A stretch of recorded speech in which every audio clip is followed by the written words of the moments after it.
C'est fou la vie. En 10 ans, comment les choses peuvent complètement changer. Si on m'avait dit il y a 10 ans que l'environnement que tu vois là derrière moi, là aujourd'hui c'est un environnement ponctuel, le temps d'une retraite d'affaires.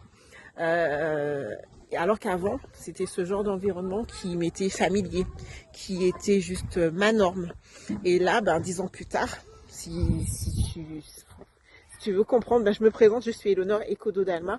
Je suis la fondatrice de la ferme de famille, premier réseau au monde de fermiers d'abondance 2.0, de salariés de la diaspora que j'accompagne au retour à la terre avec leur propre ferme de famille, leur ferme rentable, leur micro-ferme rentable au pays.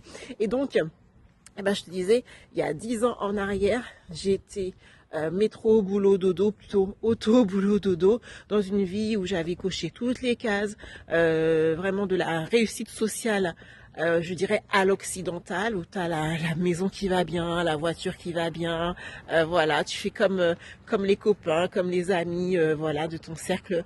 Et du coup, ma vie, moi, elle a basculé au moment où j'ai choisi pleinement de mettre les mains dans la terre, de devenir entrepreneur agricole à succès, avec donc justement mon concept de ferme de famille qui est plus qu'un concept, qui est même une philosophie de vie et qui fait que aujourd'hui ma vie est beaucoup plus alignée, beaucoup plus épanouie, où j'ai surtout du temps. Ce temps que je n'avais pas, ce temps où je courais tout le temps après le temps, je me dis mais quand est-ce que ça s'arrête, quand est-ce que ça finit? J'étais vraiment dans ce qu'on appelle la rat race et toujours stressée, toujours en mode au bord du malaise vagal. Malaise vagal, d'ailleurs j'en ai eu plein des malaises vagos lorsque j'étais en poste. Et la sieste, à pas pouvoir faire la sieste après manger le midi, surtout quand on te colle une réunion à 14h lorsque tu sors de table. Waouh! Et donc voilà, là, un rythme de vie vraiment où je suis mon biorhythme. Je suis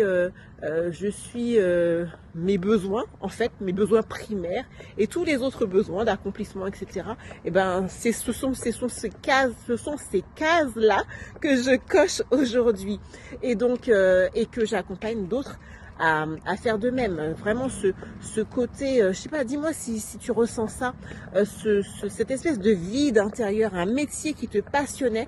Moi j'étais cadre supérieur dans les ressources humaines, un métier qui te passionnait, j'étais membre du CODIR, j'avais vraiment un espèce de statut, waouh, je suis arrivée au sommet. Et lorsque j'ai tourné le dos à cela, dis-toi, demande-toi, pourquoi je n'y retourne pas?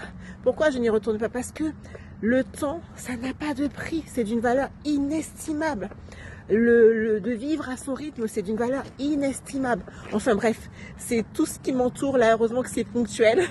Heureusement que c'est juste le temps d'un séjour parce que du coup, je n'ai qu'une hâte, c'est de rentrer chez moi en fin de compte. Voilà ce que je te partage. À plus, bye.